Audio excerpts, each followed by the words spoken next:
maybe you can give your best, if you try a little harder. But if your best is only going to add 2% value, and I mean, it was a little strange that you had such a thick Malu accent in an American place, but it was nice. So like an offhand kind of. Yeah. So that's when I realized, oh, I have a Malu accent.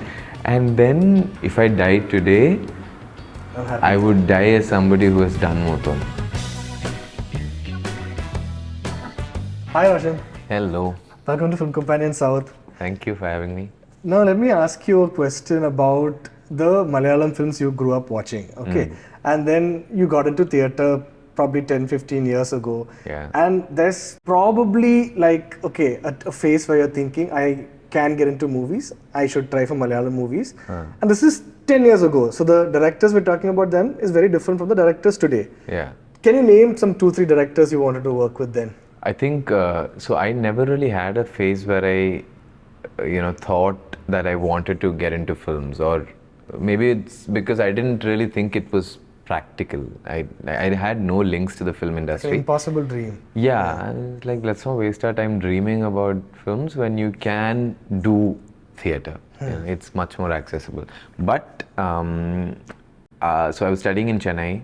In Madras Christian College. I had completely lost touch with Malayalam films at that time. Also, my horizons had suddenly been widened, so I'm just like, oh my god, there's so much more to cinema everywhere. I came back home for a break and I watched Manjadi Kuru on DVD. So my parents have this habit of, so we're like a regular movie going family, but after, the kids went out to study or whatever, my mom and dad sort of settled for watching DVDs on the TV. So Manjadi Kuru, felt it was an interesting cover, knew nothing about the film, watched the film. And you lost touch yeah, at that time. I completely missed everything that was happening in Malayalam cinema for like 3 years almost. Watched Manjadi Kuru, and immediately after the film ended, I remember thinking, oh my god, who is this director I want to work with? This director. And that's when I first heard or found out about Anjali Menon. So that's the first I guess memory that I can recall. It's definitely the first time I felt like, or I thought of ever doing a film. By that time, had you already started acting in Chennai? I was already doing theatre in Chennai, yeah. So how was that phase like? Once you get into theatre, and it's a very different scene, right? I mean, I know the Madras theatre scene. It's in English, it's very polished, tremendous amount of talent there. When you get into that, first of all, how did you get into that? Like, I have always wondered, how did you kind of get into that? Was it very natural, or was it something that you kind of challenged yourself with? I don't know, you tell me. So for me, here's how it happened. So I dropped out of an engineering college in Kochi after 1 year of engineering. Ended up in Madras Christian College for a BSc in physics. And then I got there, and 6 months into the course, I realized that I wasn't particularly happy with. So I had these expectations of what college life should be like. Can you describe that? So my sister, who was 4.5 years elder to me, went to this college called university. It's called University School of Design. It's an architecture school, basically. And in Mysore. In Mysore. Yeah. And she had a ball of a time there. So I was constantly like, so I saw this through, her photos on her DSLR, or stories that she would tell me about, hey, this crazy thing happened. And crazy things almost always seem to happen, and there were she had a circle of friends of about 10-15 strong maybe, and these are people from different places, speaking different tongues. They all communicate really well in English. Even my sister's English was suddenly a lot better, so and she's suddenly talking about films that I hadn't heard of before. She's listening to really cool music, or what I thought back then was really cool music. What is it? I'm sure she was listening like Green Day and stuff. But for me, again, horizons widened, right? So I was like, oh god, this is what college life should be like, and she's fallen off a scooter because the person who was riding it was drunk, and she's not told anyone at home, but I know. So I have, oh god, now everybody knows. But anyway, so I feel like these crazy things happen in college, and nothing of that sort happened in engineering college to me, and nothing of that sort happened in the first 6 months of MCC either. So my expectations are not being met, right? So I made another call to my mom and I said, hey, listen, so this isn't really working out either. Should I? And Amma stopped me there and she's like, no matter what, you're finishing this college. You have to get this degree and come. You had one chance? Yeah, you've dropped out once, you've like lost 1 year, that's it.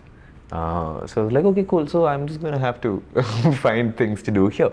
So Stage Fright Productions, which Freddie is the director of, Freddie Koikaran. He's an ex-MCC. He lands up in MCC one day to audition people for his next production. I was completely unaware of the Chennai theatre circuit. I didn't know. We were in Tambaram also. Like I hadn't really started going out in the first 6 months and like watching plays or anything. We went out to like Spencer Plaza or EA or whatever. So Fred was auditioning and I've done a few school plays and stuff and I had fun. Like I had fun while I was on stage. I enjoyed the experience. I didn't know if I was good or bad, but I was okay. In school we did like, there was one called The Great Mountain Face. We did a reading of Mirabai. Then we did a few original plays for like, culturals and stuff. We also did Christmas Carol. Anyway, so I went for Fred's audition. I was okay to walk in for the audition. Also, I didn't know anybody there, so I was okay making a fool of myself. And Fred's audition was a lot of fun. So I remember I walked in with the idea of, okay, I should act as well as I can. And he didn't make me act or anything. He just made me do a bunch of like exercises, which I enjoyed doing. And at the end of it, he was like, okay, so, if this works out, you'll get an email. Like, okay, cool, this is a nice process. And then I did get an email and I was called for one more audition. Then I got cast as the 8th out of 8 primary characters in that play. I was like, oh, okay, not bad. And then I got, introduced to the theatre circle in Chennai. And but like for the benefit of people who don't, it's in Chennai, it's a bunch of extremely talented people. They're really passionate about it, but they all have day jobs, almost all of them. So when they come in for rehearsals, at least for Dirty Dancing, it was like, Dirty Dancing was a play that we were doing.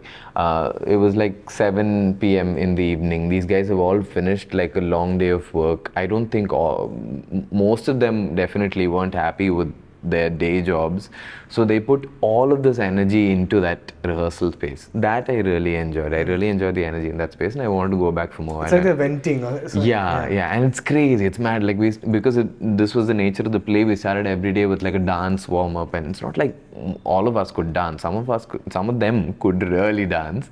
But I had fun. I wanted to go back to that space every day.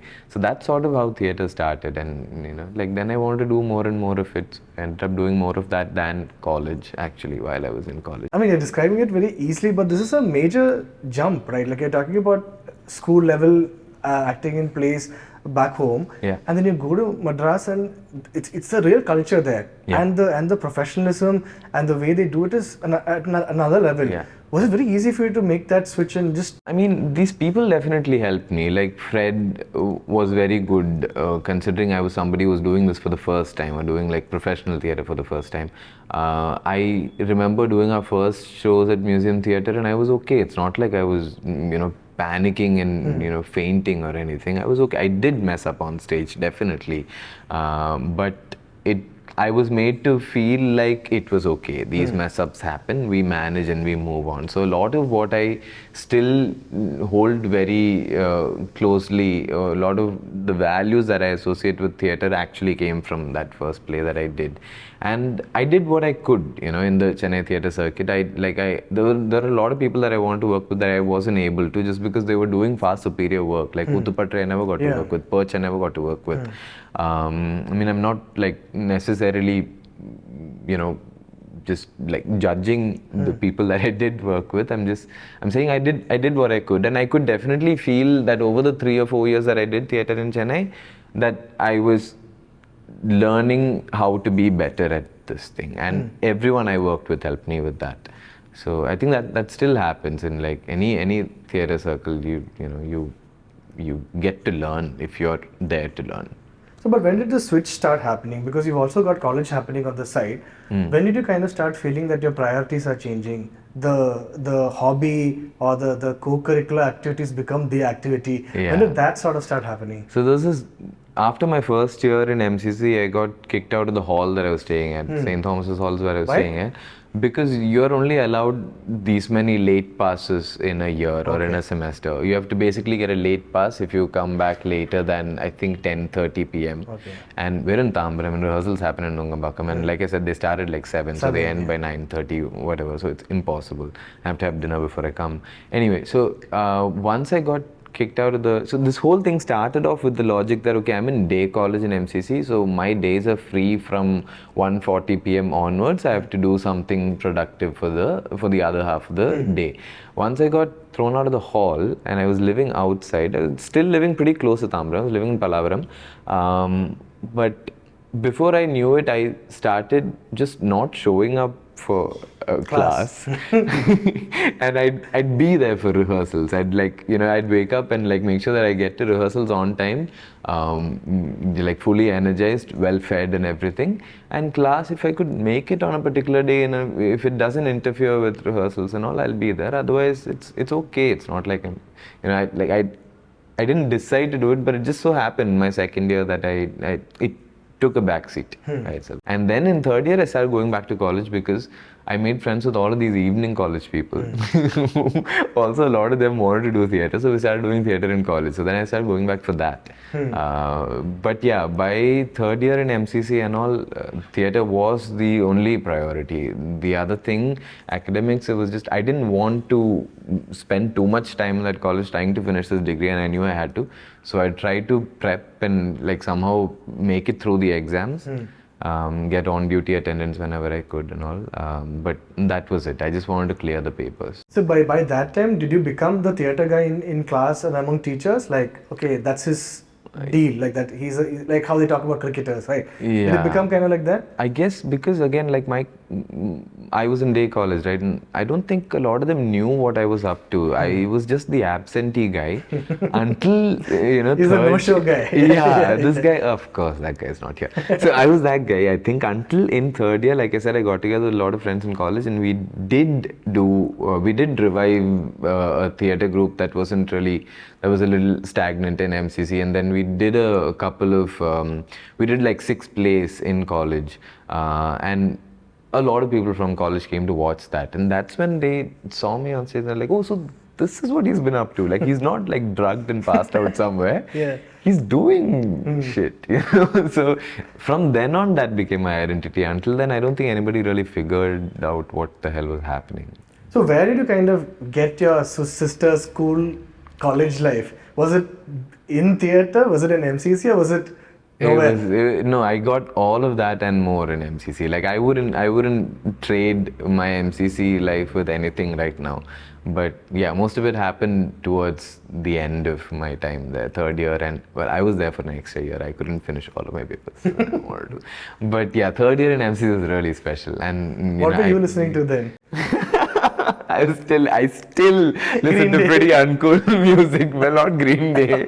Things have changed a little bit, but I'm still not the guy in any circle who has the coolest music. But I've also realized that that doesn't have to be everybody's thing. It's okay if your music's uncool. I'm just watching an interview of yours. I think you'd given a couple of months back, and you said something very beautiful about what theatre did to you, not in terms of the skill or the time and all that, about how it kind of made you who you are, right? About how it kind of made the process of finding out about yourself a lot sooner. Yeah. How would you kind of describe that, and compared to what you kind of thought of yourself then, is it still around the park of what you are now as well? No, actually it's changed majorly, because back then when I just started doing theatre, and for a while even when I was doing theatre, I was pretty embarrassed of who I was. I always had this feeling that I'm not cool enough to be in this circle. It's a kind of a complex. Yeah.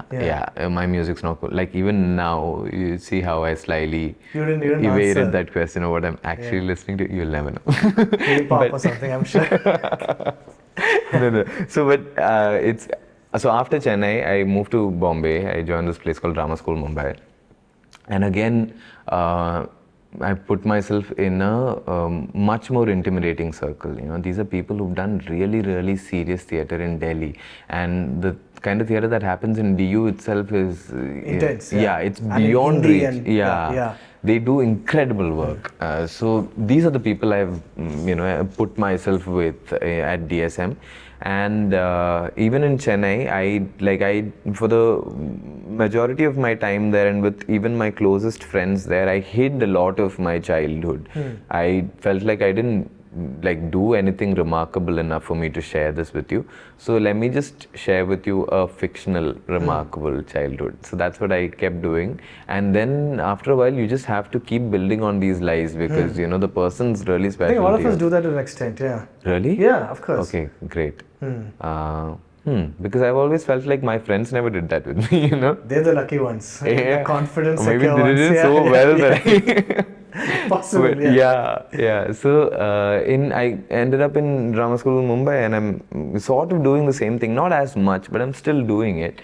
And then I remember those not exactly one day, one moment of sudden enlightenment and anything, but there was one particular improv exercise we were doing, and I was consistently failing at it. And when I ran out of everything else, I took out something from my childhood, very personal, very, very true, exactly as it happened, and I put it out there for people to see and judge and comment on, and they loved it.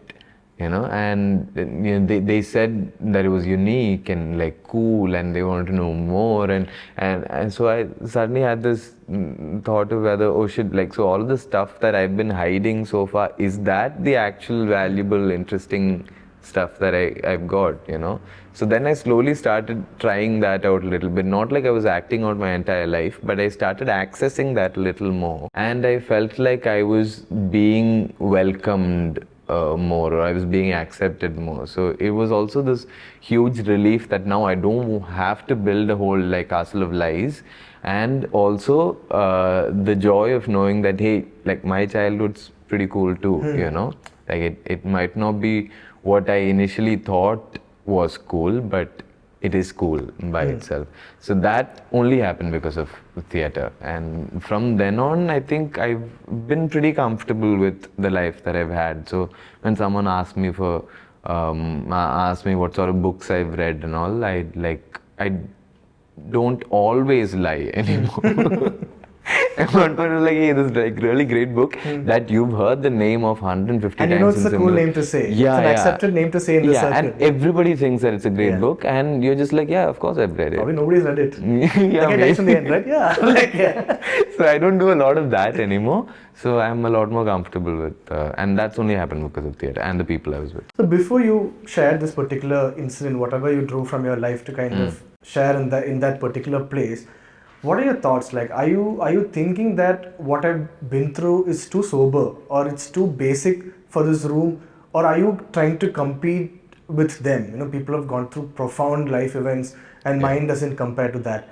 Where does that come from? I felt like there was an immense lack of adventure in my childhood, that I was too much of a coward to really have any of these epic adventures, battles and conflicts, and what have you done? And when people are telling you stories about them shoplifting and running away, or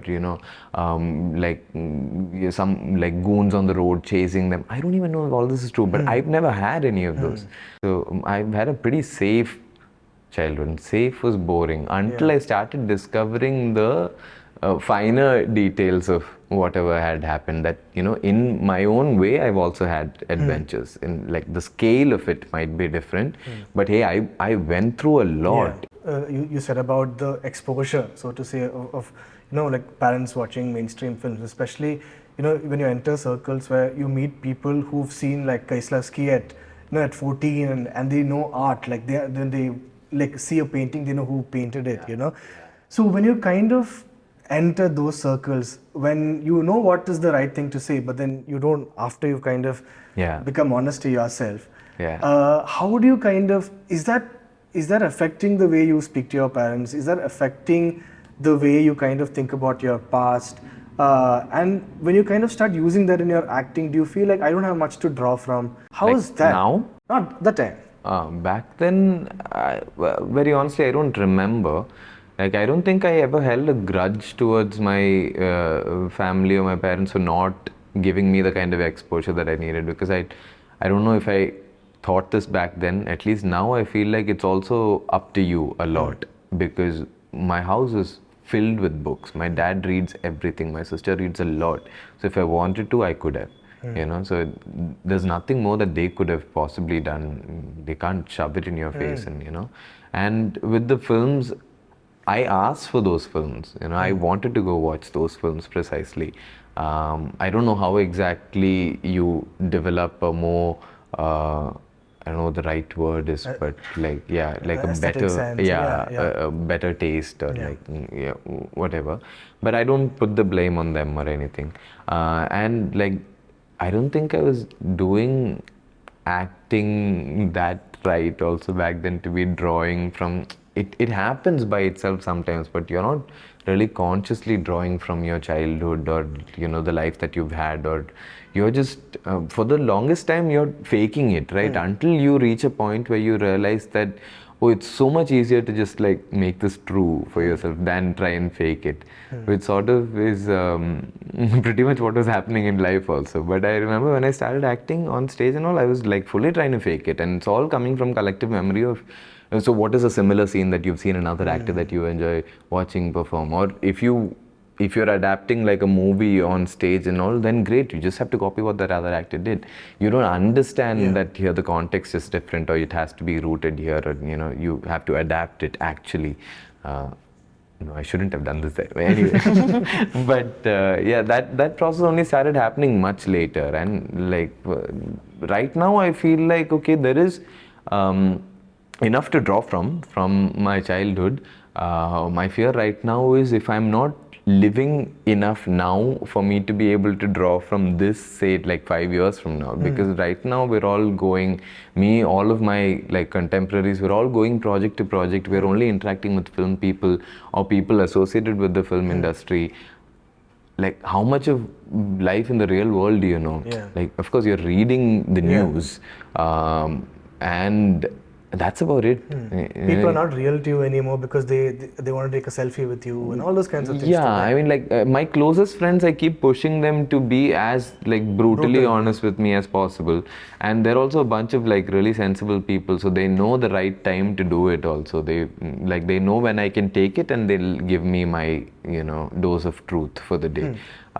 So that's there, but like, how much of normal everyday life are you living? You know, you're just actually doing your job, and if your job is of this nature where you're living someone else's life or someone else's story, where do you do your living in between? You know, where do you run away and actually like try and test the soil and the air and see what it's like out there anymore? So that is something I'm scared of right now. My childhood, there's like so much to draw from the way I see it now. Yeah. You talk about drawing from your childhood and all that, but eventually aren't you upskilled enough at this point to kind of just do it as a job without really like putting yourself in there too much, you know? Of course, you speak about honesty, but then when you kind of see a performance of yours, when you're watching it on screen, I'm not talking about the superficial mistakes that you may have made that you notice, but then are you able to kind of understand what is an honest performance and what is a dishonest performance now? Of mine? Yeah. Definitely. Yeah, as in like I'm extremely critical of myself. I think most people are, and I can tell exactly where I was honest 100% with that moment. I can tell when I was 95% honest. I can tell when I was 70% honest. I can tell when I was 30% honest. I actually don't even need to watch it. I know before like a film comes out, or before I watch the film, that okay, these are the scenes that I'm going to like, and these are the ones that I'm going to absolutely despise. Those two in between, it's going to be interesting to see what's come out, because it was in between. Yeah, it was in between. And then some films still surprise you because you're working sometimes with an exceptionally talented crew, or a great director, or like a brilliant editor who irons out a lot of your mistakes, and you know, will force you to not just focus on yourself and actually pull you also out when you're watching it, and just get you to watch the story or the film as it is. And then sometimes it just works. That happens when you work with like really, really good people. So that's always been my effort also, to like work with them. So you have to zoom out a bit to also get that perspective. Otherwise, I'm only able to do that after multiple viewings of a film that I've done, which I don't actually do. So then I have to wait for a really long time until that film's not so personal and so important to me anymore, that like it is sort of a thing of the past that I can't touch or change or modify in any way. Then I can get an objective view of it.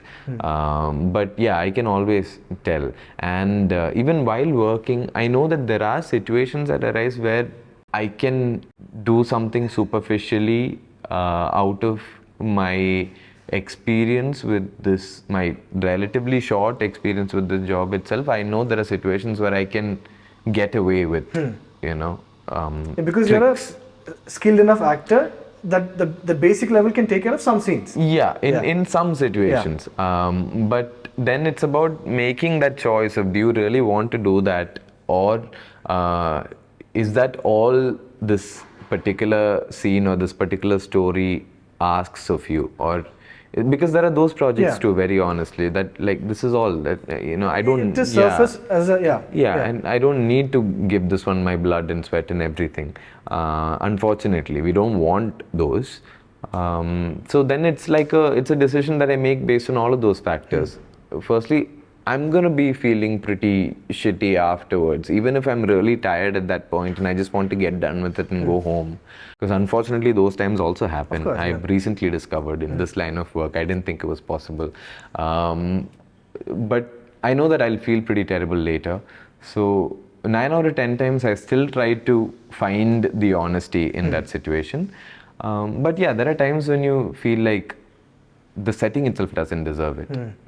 So do it and get out. That's all that they need. And you're getting in everyone's way by trying to, it is also, it feels indulgent after a point, you know, where like, I am a superior actor, a superior artist. Or like maybe you can give your best, you know, if you try a little harder. But if your best is only going to add 2% value, and if you take say 40 or 45 minutes to get there, or like maybe it's not even, maybe time's not the right parameter, but basically you get the drift, right? You're getting in everyone's way. Sometimes it feels a little selfish. Even then you have to step back and just get the job done, because at the end of the day, I don't remember who it was. I think it was Ganesh who directed Anandam, who said there are a lot of writers out there, but the professional writers are the ones who can write on a deadline. You know? It's very easy to say that, oh, I'm waiting for my inspiration, and like cut to 12 years later, you're still waiting for it. Yeah, but nobody has a time for that. You like, if you're hired to do a job, you need to be able to do that job. And if you can do it really well every day, great, you'll get hired more often, I guess. But given that you acted for so long, not relatively, it's still a big career, right? Haven't you kind of reached that phase where it happens both ways, right? Like a 30% performance in your head is unanimously praised, and in the other situation where you put in your 100% and it's not really made an impact. When that happens, does it really confuse you? Yeah, it does, because it really throws you off, right? Because that's what you're working towards, and then you're suddenly distracted by, but hey, should I be focusing on just like, you know, this? It does, but then like I said, after a little bit of time, you get perspective, and more often than not, I've realized that happens in a situation where your best is unfortunately has not been utilized in the best manner possible, or that 30% makes more of an impact because that 30% performance was utilized in the right way. So if you were able to do your 100% in that, 100% in that, it would have been even better. It would have been praised a lot more. Yeah, so I think what I've realized is it's always, it's good in a way that you see that it's not just about you. You know, it's about the team that you're working with, and if they're able to utilize what you give them, then that's what matters the most. Otherwise, your 30%, your 100%, it's going to make a very tiny, negligible difference unless it's being utilized right, or you know, people know how to, or you're working, or you have that sync with your director. That's what really matters, right? You're basically acting in 4 languages, right? I mean, you've done acting theatres, English, and then Malayalam and Tamil now, and then also Hindi. It's an obvious question, but I'm still very curious to understand how are you able to, because in Darlings it's very seamless, right? I mean, for me it was seamless. I don't know if Again, I've been told that it was seamless. I don't know either. I'm pretty sure that so I'm yet to go back to Bombay after Darling's release and meet my friends in Bombay who I've done theatre with. When I meet them, I will ask them how the Hindi sounded, but I've been told that it was seamless. I'm finding that a little difficult to believe, very honestly. But I also know that I've learnt my Hindi not from a school in Kerala. I've learnt my Hindi by speaking to Hindi speakers. I was speaking to when was that? So mostly in Bombay when I was in so basically when I was in drama school, that school used to do 2 graduation productions, 2 student productions at the end of the year, one in Hindi and one in English. In our particular year, we had a lesser number of students, so the school decided that we'll only do one, and that's going to be in Urdu and Hindi. A mix of Urdu and Hindi.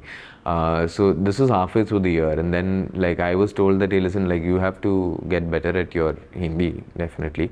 So from that point on, I decided that whatever, and we have regular small performances, every week we'll have at least one.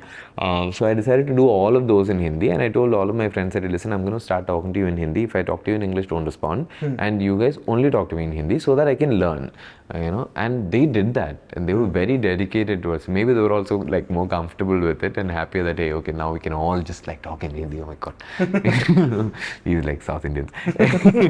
But they did that, and that really helped me. But even much before all of this, I started schooling in Punjab, in Firozpur, in a military cantonment state. Really? Yeah, and because it was a military cantonment, nobody really spoke. A lot of people just spoke Hindi. Even if there were Punjabis around, they all spoke in Hindi because that was the one common tongue, right?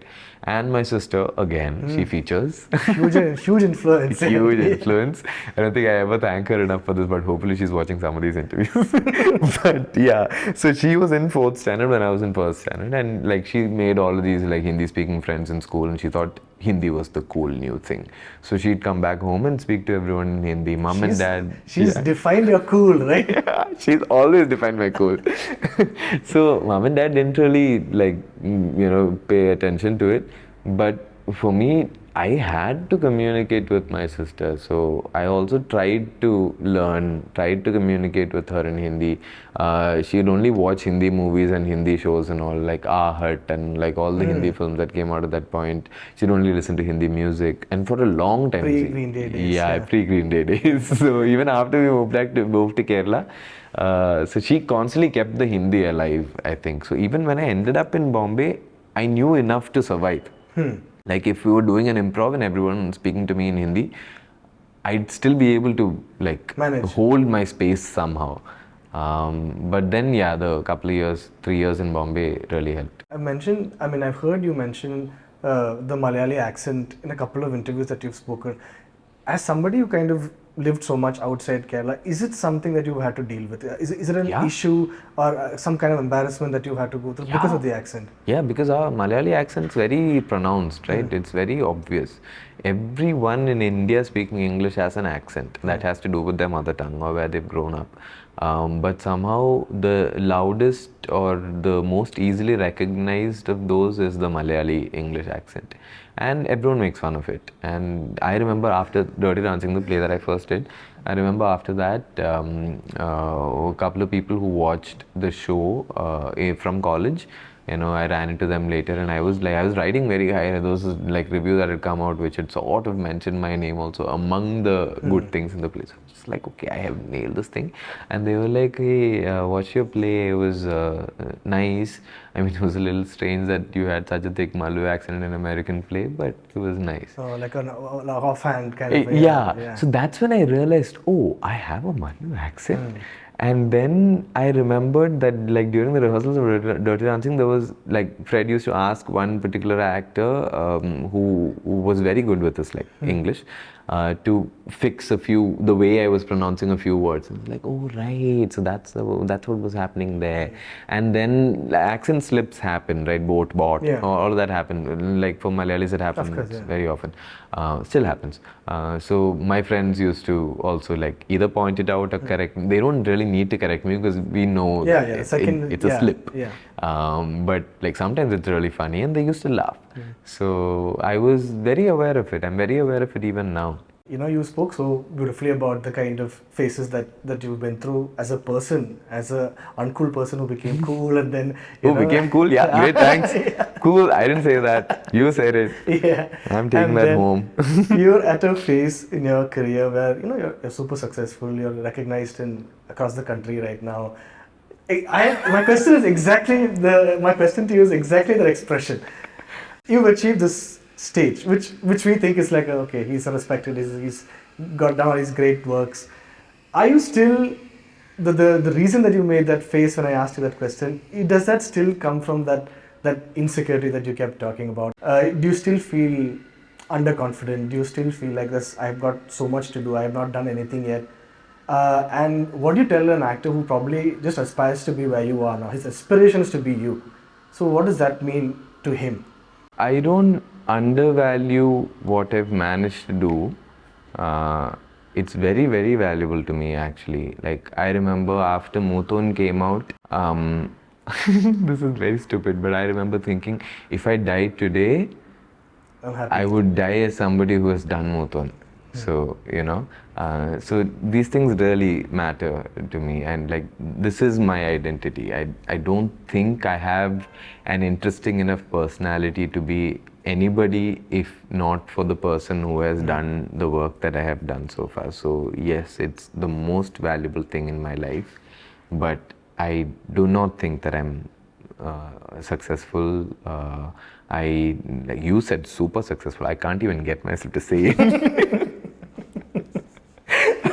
I don't think I've arrived. You know, you're speaking as if I have arrived and then traveled. But yeah, I don't know. I don't know if I can tell you exactly why that is, but I know for a fact that one of the reasons probably that I set some really, really difficult targets for myself.